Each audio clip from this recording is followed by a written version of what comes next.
next step is about being able to really absorb and learn new information. Successful business owners like to read and devote a minimum of 30 to 60 minutes every day reading non-fiction that improves their position in life. They have realized that life is too short to try and figure out everything by themselves through the process of trial and error. They want to learn from others. The same reason you are listening to this program right now. Instead of spending the years that I have taken to assemble all of these character traits, you're listening to what I'm sharing with you with the hopes that these traits can help you. So you're already doing this, I'm sure. But you see, unsuccessful business owners, they hate to read, first of all. And if they read at all, they read fictional stories as a means to escape their current reality. Now, there's nothing wrong with reading fictional stories or watching a drama on television or watching a fictional movie as a means to relax. There's nothing wrong with that. The problem is when entertainment through fiction far outweighs education through non-fiction content. So I want you to ask yourself these questions.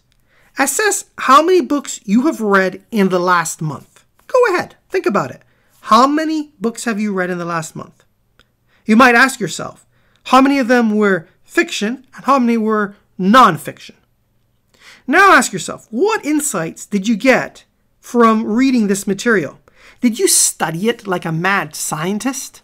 Or did you read it in a very relaxed manner, retaining very little from the material? These are only questions that you can ask yourself. And again, I don't claim to be perfect in this arena. Sometimes I read and I retain a lot. Sometimes I read and I don't really study. The point is, all of these are ideas that we all need to strive to do a better job at so that we can get better. And I want you to really ask yourself, how are you applying what you studied? Ask your employees what they are reading and only hire employees that read. If you take nothing out of this broadcast, aside from this one point, you will be far ahead. It's one of my favorite interview questions. I like to ask people, what are you reading today? What was the last book that you read? What did you learn from it? How are you applying it? And I'm looking for somebody who can articulate back to me an answer that shows that they are somebody who likes to study, likes to learn, likes to apply what they're learning. And if they come back and are not able to articulate anything that they have read and applied recently, to me, that's a warning sign. Now, for your current employees, I would go and I would ask each of them in their one-on-one meetings. I would get your managers in one-on-one meetings with employees to ask them in their status meetings, what are you reading today? What are you reading this week? What's the last book that you have read on business? What's the last book that you have read on your subject matter of expertise? So let's suppose that you have somebody who is employed as an engineer, and they happen to be a software engineer. Then you might ask this employee, out of curiosity, what's the last book that you have read on programming, on software engineering, best practices? If you're dealing with a project manager, what's the last book that you have read on effective project management, using new methodologies, for example, the Scrum methodology? You're looking for people who constantly are investing in their own value. Let's move on to our next point. Successful business owners are willing to abandon old paradigms and previous comfort zones in favor of new opportunities and better ways of doing things. You see, each of us have our own paradigms. Our paradigms for what we do and how we do it. These paradigms are like computer programs that reside in the back of our mind, in our subconscious, that dictate everything about how we act and how we show up in life. These paradigms dictate what we're willing to even attempt to do. It's highly connected to our self-esteem. It's highly connected to the way in which our subconscious mind operates. So successful business owners are willing to abandon old paradigms, these collections of habits and collection of views on the world, to push the envelope on their comfort zone, to do things that they're uncomfortable because they know that new opportunity is going to be found on the edge of their comfort zone. Unsuccessful business owners, they tend to seldom give up old ingrained paradigms and rarely step outside their comfort zone. This leads to living each day like the previous day. They often say you cannot teach old dogs new tricks. If you've ever heard this expression, you know you're dealing with somebody who does not like to get outside of their comfort zone. Irrespective of the age, we all can learn something new. We can all push our minds to go to the next level and do things we're uncomfortable doing so that we can expand and grow. And I want you to consider this concept of growth. All of us, being living creatures, are either growing or dying.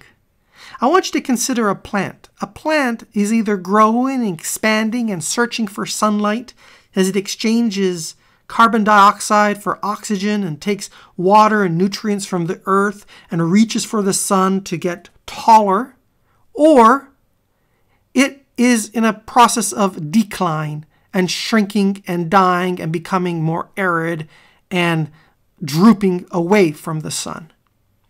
This is a good analogy for human beings, because either we are growing and pushing against our comfort zone. You see, the little tree or the little plant that is growing up is pushing against the comfort zone of gravity. It's pushing up.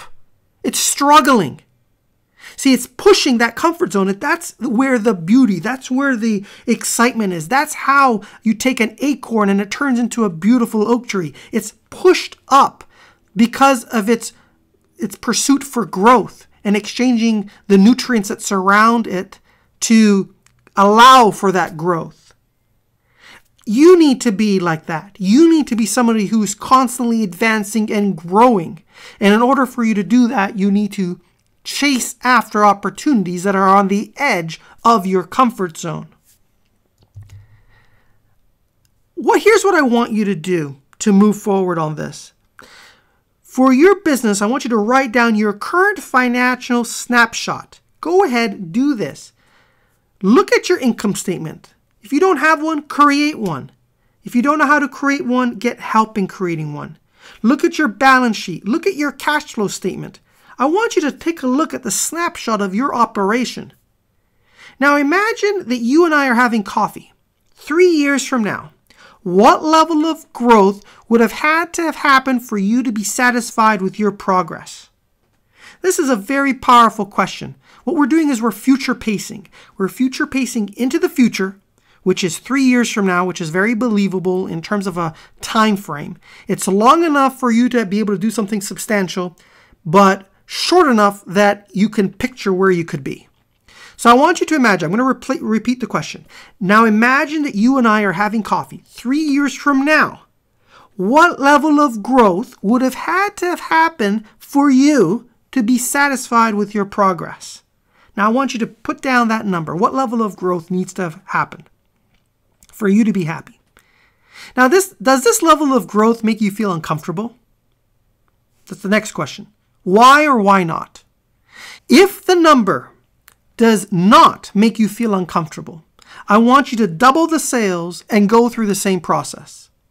It's important to pick a challenging yet attainable goal you can believe in that is outside your comfort zone. Otherwise, you'll continue to get what you've always gotten and expected. This was a very important module within this video training.